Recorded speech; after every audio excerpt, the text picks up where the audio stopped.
last time around when we were here, we still had Angola, who have been knocked out. We had Cape Verde, who didn't qualify. We had Guinea as well, same situation. What does this mean for African football? Is there a change happening? Do we have like an elite, some teams really moving apart, like a top tier compared to the others? What's going on? I think so. I think maybe last time out was an aberration. We haven't had any surprises. We haven't really come close to any surprises. I think there is an elite. The 8 teams that are through, you can add Tunisia, you can add South Africa, of course. And the country we haven't talked about at all is Ghana, who are going to the World Cup. And, they've got a huge tradition in African football. But that group of 11 countries, I think they are better than the rest. Look, every continent has its powerhouses, and those have got stronger in general. They maybe have used their resources better coaching. They got the better players, and when the better players are playing at the higher level, as we've talked about, that only helps. So there is definitely a gap, I think, between those 10, 11 and the rest. Is this a good thing though? Because part of the fun in AFCON is, we say that anything can happen, and there have been things happening, and some of these teams did get through a bit more scathed than others.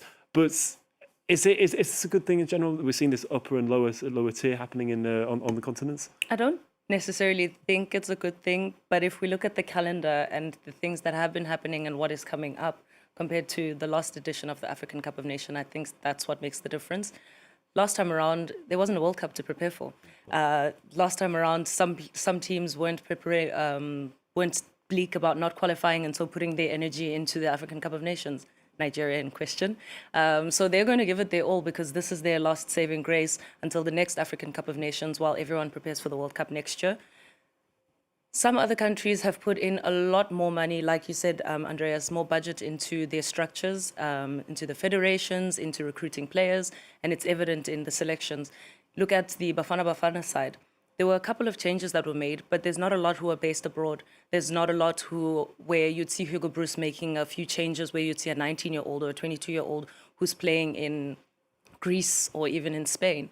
And so you do see that when also geographically speaking, it's more of Northern and Western Africa. And that's where the export goes into the more competitive leagues. And so when I say competition, yes, we're speaking about resources, but we're also speaking about experience and training, where in terms of tactics, they're getting a whole lot more exposure to training facilities, to the coaches, to competition as well. And so if your competition is way more advanced, it only brings you up so that even if you're 50% as good as your competition, by the time you come back to the continental football, you're actually 80% better because the tactics are on another level. So when they come to training, there doesn't have to be this whole exchange of this is a route one or this is a kind of tactics. And I'm not disrespecting any of the other sides who didn't make it. I'm not saying that's why they didn't make it, but these things do come into play and factor in. And so that north-south divide is starting to factor in.